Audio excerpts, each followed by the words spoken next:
പെൺകുട്ടികൾ. അവർ രണ്ടുപേരും കാണാൻ സുന്ദരിയായിരുന്നു. മക്കൾ രണ്ടാളും വളർന്നപ്പോൾ സമീറയെ കല്യാണം കഴിപ്പിച്ചു വിടാൻ അവർ തീരുമാനിച്ചു. സമീറ അതിന് സമ്മതിച്ചില്ല. അവൾക്ക് ഇനിയും പഠിക്കണം എന്ന് പറഞ്ഞു. പഠിത്തമൊക്കെ കഴിഞ്ഞ് ഒരു ജോലിയൊക്കെ കിട്ടട്ടെ, എന്നിട്ട് മതി കല്യാണം എന്ന് അവൾ ഉമ്മയോടും വാപ്പയോടും പറഞ്ഞു. അവരും അത് സമ്മതിച്ചു. സമീറ തുടർന്ന് പഠിച്ചു. സമീറയ്ക്ക് നല്ല നീളമുണ്ടായിരുന്നു. എല്ലാവരും പറയും അവൾ അവളുടെ വാപ്പയെ പോലെയാണെന്ന്. സമീറ സ്കൂളിൽ പഠിക്കുമ്പോൾ ഒരു സംഭവം ഉണ്ടായി. അവൾ ഒരുപാട് പൊക്കമുള്ളത് കൊണ്ട് സ്കൂൾ അസംബ്ലിയിൽ ഏറ്റവും പുറകിലായിരുന്നു അവളെ നിർത്തിയിരുന്നത്. പി.ടി. മാഷ് അവളെ പിടിച്ച് പുറകിൽ കൊണ്ട് നിർത്തുമ്പോൾ മറ്റുള്ള കുട്ടികളെല്ലാവരും കൂടി ഒരു ചിരിയുണ്ട്, അവളെ കളിയാക്കിക്കൊണ്ട്. അത് അവൾക്ക് ഒരുപാട് വിഷമമായിരുന്നു. പിന്നീട് ഓരോ ദിവസവും അവൾ അവളുടെ പൊക്കം കുറഞ്ഞു കാണാൻ ഒരുപാട് പാടുപെട്ടു. പൊക്കം കുറഞ്ഞ് ചെരുപ്പിട്ടും നിൽക്കുമ്പോൾ കാല് വളച്ചു നിന്നുമൊക്കെ അവൾ അവളുടെ പൊക്കം കുറയ്ക്കാൻ ശ്രമിച്ചു. എന്നിട്ടും അവൾക്ക് ഒരു മാറ്റവും ഇല്ലായിരുന്നു. എല്ലാവരും അവളെ പലതും പറഞ്ഞു കളിയാക്കി. അവൾ അതൊന്നും കാര്യമാക്കിയില്ല.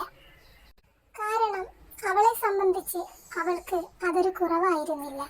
പക്ഷേ ക്ലാസ്സിലുള്ള മറ്റു കുട്ടികളെ അപേക്ഷിച്ച് അവൾക്കായിരുന്നു അവരെക്കാളും പൊക്കമുണ്ടായിരുന്നത്.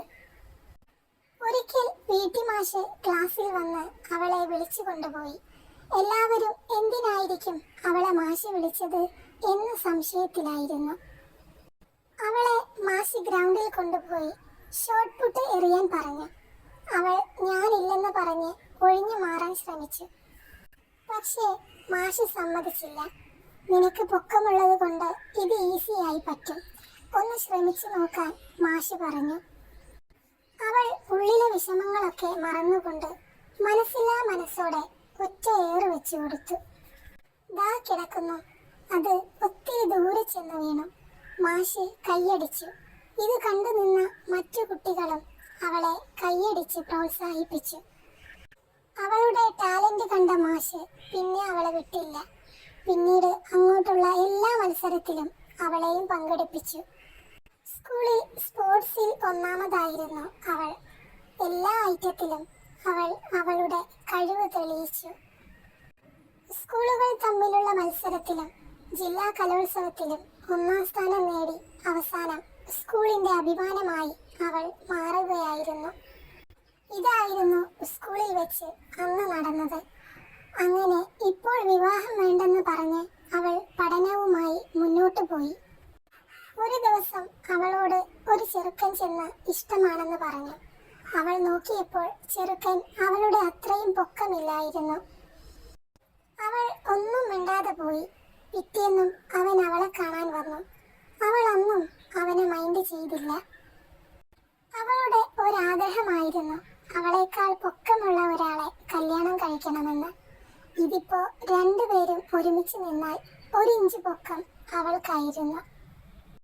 രണ്ടുപേരും മാറി നിന്നാൽ അവൾക്ക് ഭയങ്കര പൊക്കമുള്ളതായും തോന്നും. അവൾ ആകെ കൺഫ്യൂഷനായി. പിറ്റേന്നും അവൻ അവളെ കാണാൻ വന്നു. എനിക്ക് നിന്നെ ഒരുപാട് ഇഷ്ടമാണ്, ഞാൻ നിന്നെ കല്യാണം കഴിക്കാൻ ആഗ്രഹിക്കുന്നു എന്ന് അവൻ പറഞ്ഞപ്പോൾ അവൾ ഒന്നും മിണ്ടിയില്ല. പിറ്റേന്ന് അവൾ അവനെ അവിടെയൊന്നും കണ്ടില്ല. അവൾക്കും വിഷമമായി. അവൾ വീട്ടിലെത്തിയപ്പോൾ അവൻ ദാ അവളുടെ വീട്ടിലിരിക്കുന്നു. അവന്റെ കൂടെ അവരുടെ വീട്ടുകാരും ഉണ്ട്. പെണ്ണു കാണാൻ വന്നതാണ്. നിന്നെ നേരിട്ട് കണ്ടപ്പോൾ ഇഷ്ടപ്പെട്ടതാണെന്നും നിന്നെ കല്യാണം കഴിച്ചു കൊടുക്കണം എന്നും അവന്റെ വീട്ടുകാർ വാപ്പയോട് പറഞ്ഞത് എന്ന് ഉമ്മ അവളോട് പറഞ്ഞു.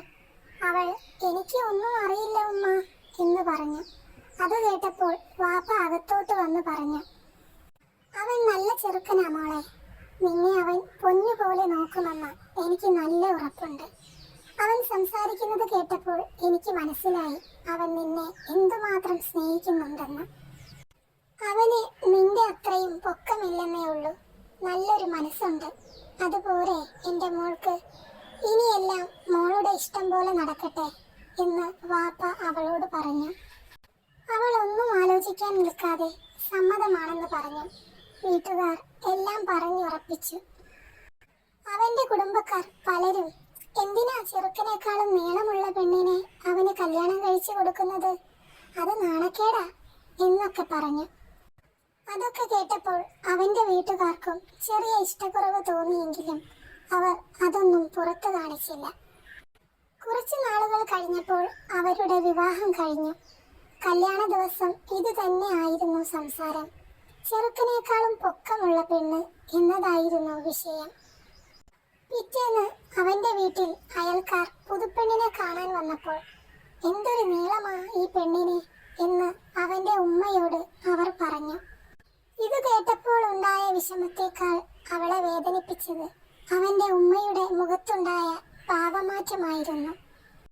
വല്ലാത്തൊരു അറപ്പും വെറുപ്പോടെയുമായിരുന്നു അയൽക്കാർ പറഞ്ഞതിനെ തലയാട്ടിക്കൊണ്ട് അവന്റെ ഉമ്മ മറുപടി കൊടുത്തത്.